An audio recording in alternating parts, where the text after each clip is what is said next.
The Tony James Podcast. Hi guys, and welcome to my very first podcast. I'm Tony James, and this is Let's Get Running, a monthly podcast where we are going to be talking about all aspects of running, from shoes to training and all the stops in between. In this first episode, I'll be joined by shoe geek and a guy who spends too much money on running shoes. Runningman Sam from YouTube will be with us, and also I'll give you a roundup of what you've missed on my YouTube channel over the month of May. So sit tight, let's get to it. The Tony James Podcast. Be sure to share the podcast on your favourite social media channels. So once again, welcome to my first podcast. I'm Tony James, and if you could do me a big favour, if you could follow, like, share or subscribe to this podcast, that would be fantastic. Or if you could subscribe and like and follow on all my social media channels. So that's Twitter, Facebook, Instagram and YouTube. Just do a search on any of those platforms for Tony James Running and hit the follow, like, subscribe and all that malarkey. You'll be doing me and my channel a really big favour. So if you could do that now before you forget, that would be absolutely brilliant. So before we get to that chat with Running Man Sam, let's give you a rundown of what you missed on my YouTube channel through the month of May. Hit the bell now. The best way to catch us again next time. So this month was the kickoff to my training for a sub 90-minute half marathon that is coming up in Southport in the northwest of the United Kingdom at the end of June, 27th of June to be precise. So the target I've set myself is, as I say, a sub 90-minute half marathon. My current personal best is 1 hour, 32 minutes and 22 seconds. So can we get that 2 minutes off the time to get that sub 90 minutes?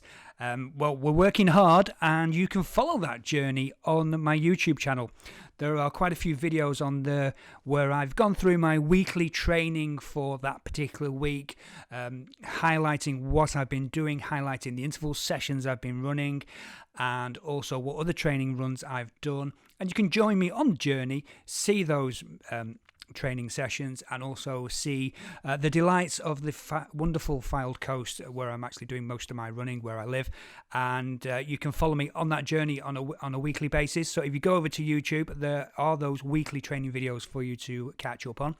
And whilst you're there, as I said earlier on, if you could hit subscribe on that channel, that would be absolutely fantastic. And there's also 1 week in May where we actually got away for a couple of days. We went over to Mablethorpe on the Lincolnshire coast, and I managed to get a few runs in a different location, which is always nice. Vacation or holiday running is always great because you're running in different places, and it's exploring new worlds, isn't it? And you can join me on a couple of runs round the seafront of Mablethorpe in the monthly roundup as well. So please feel free to join me for that. It's not all about training. There's also a couple of shoe reviews in the last month. We've got the Puma Liberate Nitro and also the Reebok Float Ride Energy 3. So we have reviews on both of those shoes. Took them out for some test runs. You can see the footage of me actually running in the shoes, so you can see how the shoe is performing on that run. And then we go into more detail of the construction of the shoe, the upper, the midsole and the outsole, and how they feel and how they felt to me. So there's 2 videos on shoe reviews this month. As I say, it's the Puma Liberate Nitro, which is a fantastic shoe, which is retailing for £90, and the Reebok Float Ride Energy 3, which is awesome, to say the least. It is an awesome shoe, and if you get the chance, it's probably one you really do need to check out.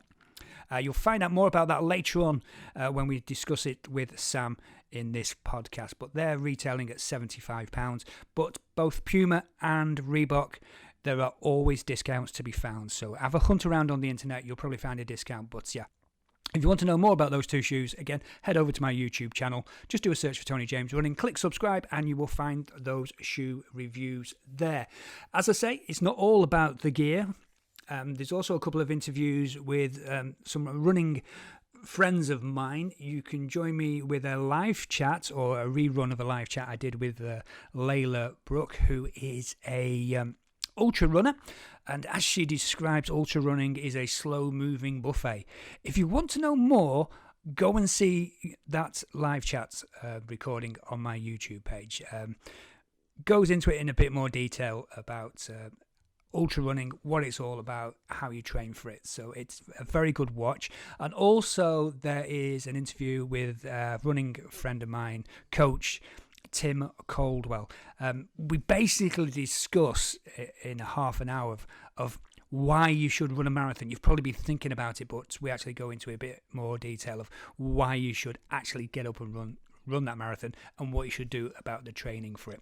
So, plenty of great videos on my YouTube channel. Go and have a look. Go and subscribe. You won't be disappointed in that. And just to let you know, coming up in June, we have some really great guests. You might have already missed the first one, but you can catch up on it. Talking to Coach Neil about running nutrition. So lots of information there about macros and what you should be taking on. And we'll go into that in more detail in another podcast. But if you want to go and see that YouTube live stream, it is there for you to watch now. So there you go. That's just a quick update of what's been happening on my YouTube channel. More details can be found throughout my social media about what's up and coming on YouTube and what you can see there now. So if you get the time, nip over, check it out. Okay, it's time to meet our special guest. Coming up very shortly, it's Runningman Sam, and we are talking, strangely enough, about shoes. Subscribe to our YouTube channel now and make sure you never miss another upload. Right, time for our special guest on this very first podcast, and it's with great pleasure that I bring to you the Instagram sensation. I like that, Instagram sensation, YouTube wonder, Runningman Sam. Good evening, sir. How are you? Thank you very much. Thank you for that awesome introduction. Yeah, so Runningman Sam, the shoe sensation, the shuru, all these kind of things, the shoeaholic. Yeah, I mean, I'm excited to talk to Tony today about my favourite thing, shoes. So yeah, thanks for inviting me along. No problems at all, mate. So it's safe to say that you are a shoeaholic. You do go a little bit mad on running shoes, don't you? Just out of curiosity, I've had a look at my shoes and I've got 15 pairs, right? Yeah. I don't class myself in the same league as you, but I've got 15 pairs, only 2 of which are retired. So how does that compare to somebody like yourself? How many pairs have you got? I mean, recently I have sold about 7 shoes. So we won't count those 7, but I'm talking literally just recently, just to sort of fuel this YouTube, that's going on with the shoe reviews. I can't buy any more shoe racks. I've been banned by the missus from buying any more shoe racks. She said, if you want more shoes, you've got to get rid of some. So, I mean, just looking around here, I've got 2 full shoe racks and they hold 14 each. So that's 28. Yeah. Oh, I reckon before I sold the shoes, about 42, 43 pairs of shoes. Fantastic. So were you offloading these shoes just in case people are looking for a certain size? Well, yeah. I mean, I've been selling them on eBay actually at the moment. Yeah, just been putting them on eBay, and I have sold a couple through Instagram as well. But yeah, just mainly been putting them on eBay. Fantastic. Right. So we'll keep an eye out on eBay then for Runningman Sam. And there might be some bargains to be had, shall we say. Definitely, yeah. Right. No worries. Right. The reason you're here today is just to talk about some of the shoes that are available. So it's fair to say that it's a minefield when it comes to running shoes. There are literally thousands to choose from, isn't there? Definitely. Yeah, definitely. So before we get into some specifics, what would you suggest people do when they're looking for a new shoe? Because when I started, we always go down to a certain sports shop and buy the cheapest going. But when you take up the sport a little bit more seriously, you've got to put a little bit more effort into it. So what do you do when choosing a shoe apart from looking at the colour? Okay, so I just want to say something here that's like really important to me, and I don't think enough people say this. And as a sort of shoeaholic, and I'm one of them type of people that really researches in something I'm into, So it's not, I don't just read something and go, yeah, okay, that's true. I cross-reference it with something else and get different data. So the point I'm getting at, Tony, it's not irrelevant. What I'm talking about is when people say things like, go and get your gait analysis done. Now, I'm not telling people to not go go and get the gait analysis done. But I will say that the science behind stability shoes is not there. So the science for saying pronation leads to injury is not there. There's no scientific study that proves that pronation causes any type of injury. However, there have been studies that prove that overbuilt stability shoes can lead to injury because they're affecting your gait. So I just want to put that out there, because I don't feel there's enough people that say that, because it's just, I think people just hear other runners say, go get your gait analysis done, and then they say, so, you know, if it's worked for you, don't change. But for me, I was put in a pair of stability shoes when I was a new runner, and I've never been injured so many times with one shoe. I can just tell you that. But yeah, I mean, apart from colour, Tony, where do I start? I mean, that's why I've got so many shoes. You say, how do you decide? I don't decide. I just buy them all. I go, well, I wonder what that one's like. I wonder what that one's like. But I guess the real deciding feature for me is just, I love a midsole. You know, I'm really intrigued in what the midsole feels like. So I sort of research into that, I guess, because it's kind of, I just love how it feels when I run. You know, that's my favourite part of a shoe. So yeah, I guess I just kind of look into the foam and that kind of thing, and just do my research into the shoe beforehand. Fantastic. You know, what you're saying there just falls into line with some other studies I've been reading about foot fall. You know, are you a heel striker? Are you a mid-foot striker? Are you landing on your toes? Yeah. And to Mike at the running school, who's been a running coach and a rehabilitation coach for 40-odd years, he was saying it doesn't really matter where your foot lands as long as it doesn't hurt you. So if you're a heel striker and you're constantly landing on your heel, as long as you're not getting any pain from that, that is the way you run, and it works for you. Yeah. Because the body naturally adapts to you. So I would agree with you there. Again, I'm not a sports scientist. I'm not going to say with any 100% credence that this is, you know, a fact. But from what I've read from you know, sources, I do have a running book that's written by someone with a PhD, and it says in that book, Tony, as you said, there's no correlation between whether you're a heel striker, a midfoot striker, or a forefoot striker. The only factor is whether you're overstriding and obviously landing with your foot in front of your centre of mass.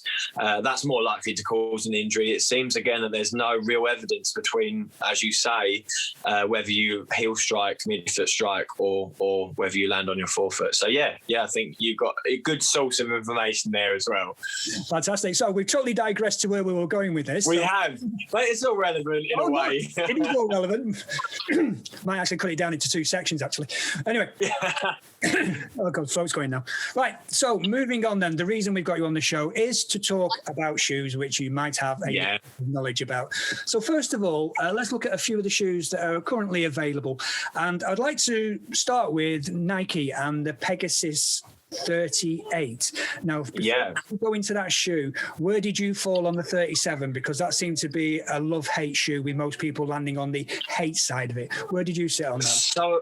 So I never tried the 37, but I did have the Pegasus. I do still have the Pegasus 36 Trail, and I did have the Gore-Tex version, and I did have the Pegasus 35. So yeah, I can't speak from the 37 point of view, but I know it was mainly the upper, wasn't it? People didn't like the upper on it, said it was quite restrictive and quite sort of narrow in the toe box. I can't compare it to that, but I do feel like the toe box is not an issue in this shoe. I think it is a lot roomier than apparently the 37 was.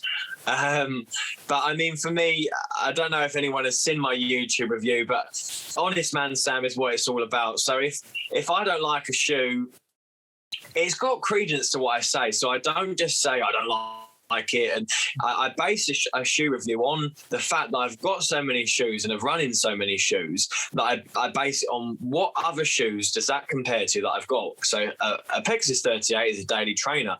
What other daily trainer is that reminiscent of, and how does it compare? Does the foam feel more lively? Does it feel more responsive? Is the upper more restrictive? You know, all that kind of thing. And I think that's the fairest way to review something. You know, you review it as what it is, but based on what else is out there. For people that aren't like me, that want to buy a million pairs of shoes and have a little bit more sense with money and actually just want to buy one pair of shoes, then surely that's what you want. You know, you want someone to say, hang on a minute, maybe don't go down this one, go down this one. And it's obviously an opinion, but I like to think that I've got a quite good opinion of a shoe, you know, like I've run in enough. Yeah, I mean, everyone can make decisions for themselves, you know, and what somebody likes, somebody doesn't like. But for me, the Pegasus is just the Nike Pegasus range is just something that's, the foam just feels dead. It just feels a bit lifeless, you know. It doesn't have that response that you get from other foams. It just feels like, I mean, I don't know whether it's because I'm a big guy, maybe 90 kilos, 92 kilos, but I mean, even Tim Bruce in the comments on my YouTube channel agreed with me that he thought the 37 felt flat in the foam, and quite a few other people in the comments. So yeah, for me, it's just, I think it's great if you just want to walk around in the gym and to the shopping centre, you know, and all that kind of thing. And it looks cool, but just, yeah, I mean, it's funny you say that because I've actually just, I know you can't see this because this is audio, but I have actually just finished doing another reason on why I'm sending these back today. So it's funny, like it's sort of, it's right fresh in my mind. So yeah, I mean, that's my view on it, if I'm completely honest with you. But like I say, everyone's a little bit different. Yeah. So £105 or thereabouts. It hasn't really cut the mustard as a daily trainer for yourself. No, it's just, it's great if you're walking around to the gym. It's fairly comfy. Just no, not for a daily trainer. No, not for me. 20 miles in it, that's enough. Blisters, no, that's enough. Well, unfortunately, Nike have gone off the boil a bit with the Pegasus range. You know, as you say, the 35 6 were all well received. The Pegasus Turbo 2 is probably still one of the best loved daily race type shoes. So they've just missed the boat on the upgrades. Well, yeah, maybe. I mean, we could probably talk about this for hours, you know. Like, I definitely don't hate Nike shoes. Some of my favourite shoes are Nike shoes. Contrary to that, some of the worst shoes I've ever run in have been Nike shoes. I think they've just got such a monopoly on the market, and they know people buy their stuff, that they can afford to make quite a lot of not very good subpar shoes, if that makes sense. And I think a lot of people, because a lot of people only run in Nike shoes, they'll think that it's a good shoe because they've got nothing to compare it against, if you know what I mean. Subscribe and leave a like. Okay, so there's the honest review of the Pegasus 38. Let's move it on now. Yeah. Go to Asics and the Meta Speed Sky. Slightly more expensive shoe, about 220-ish pounds. Yeah, 225, yeah. What's the overall feeling of that shoe for you? So I'll tell you what, it really is an awesome shoe. I have done now, I think maybe coming up for 30 miles in it. I've done a 15-mile long run, and I did that the 10-mile virtual race around a 400-meter athletics track in the Asics Meta Sky. I do think that it does work well as a stride shoe. It's meant to be for stride runners. It's sort of meant to help increase your stride length rather than your cadence. I did a little test in that without going into too much detail, but I did find that it kind of correlated with that my cadence was lower than in some other shoes, but my stride length a little higher. But in terms of like what the shoe feels like, it's not an X% 2, but it is a great super shoe. It's much better than I thought it was going to be. Not that I thought it was going to be rubbish. Asics sometimes has been a little bit behind the market, hasn't it, with kind of super shoes and things like that. And I do think the foam is awesome. It definitely likes power. So it's not like the Next Percent where you hardly put any effort in and all of a sudden you're bounding around the walls and flying everywhere. Like, you do have to put a little bit more oomph into it, but it rewards you for it, if you know what I mean. So it likes power, again, tying in with that stride length type scenario where you're putting more power into your stride and sort of traveling more distance. The thing I will say, that it's not necessarily a negative, because I know they've tried to make the upper out of like fully recyclable materials and that kind of thing. So they're doing the right thing in terms of environment. side of things. I will say that the upper is a little coarser than I would like. It's not like really irritable, but it's just, it's just a little bit coarse. I just do worry that maybe over a marathon distance, it could potentially have an issue there to be causing blisters, you know. It's breathable. It's a very breathable shoe. It's definitely a fast shoe. It's just not quite as fast feeling as the Next Percent, I think. I think I'm kind of writing it off though as my marathon shoe, just because it's maybe just because of them factors that I said, you know, just it's maybe not quite the one for the marathon racing option for me. Right, fantastic. Right, let's get this a little bit more the cheaper end of the market, or we'll bring it back to mid-price and then go a little bit cheaper. So mid-price range, the New Balance Rebel, some lovely colorways in this, especially the orange one. How's that going with yourself? Oh, I tell you what, that's one of the favourite shoes that I think I've ever bought. I really, really am enjoying that shoe. Now, this is going to sound completely normal to most people, but to me it isn't.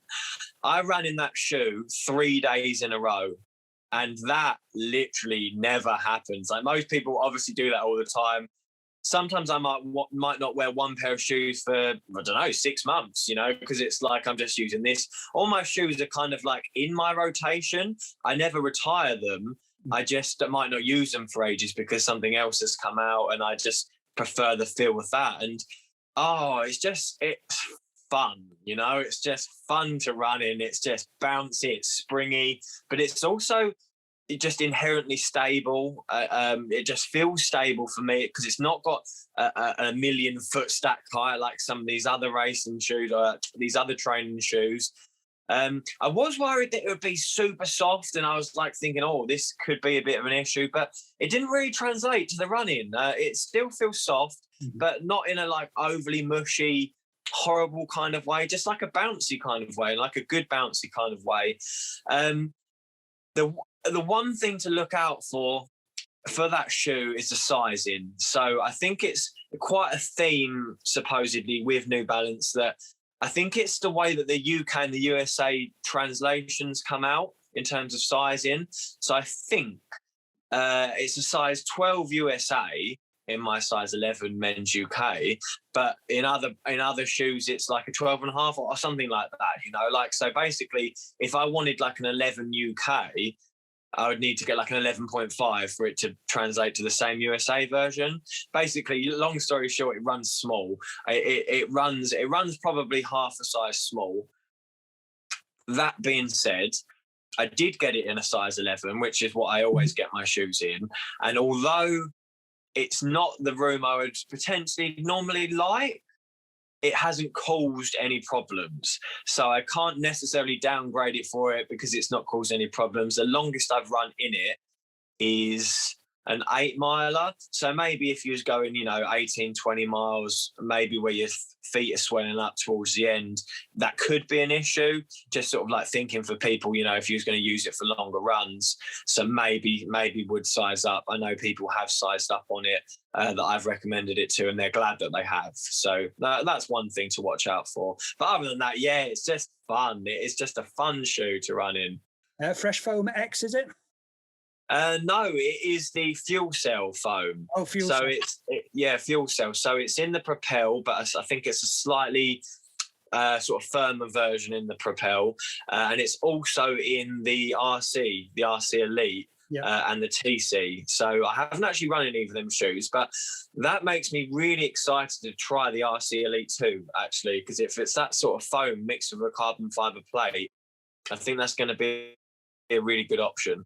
I've got some fuel cell TCs, and I really do like doing my training runs in. For a carbon runner, for training runs, half marathon distance and longer on those training, it's a really nice shoe for training.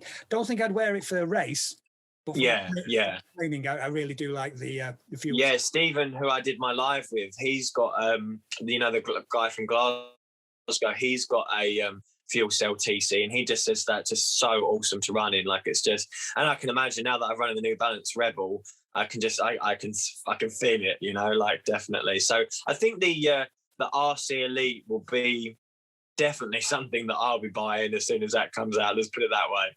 Fantastic. So we know where your next paycheck's going. Right, Yeah. let's get to the last shoe we're looking at today.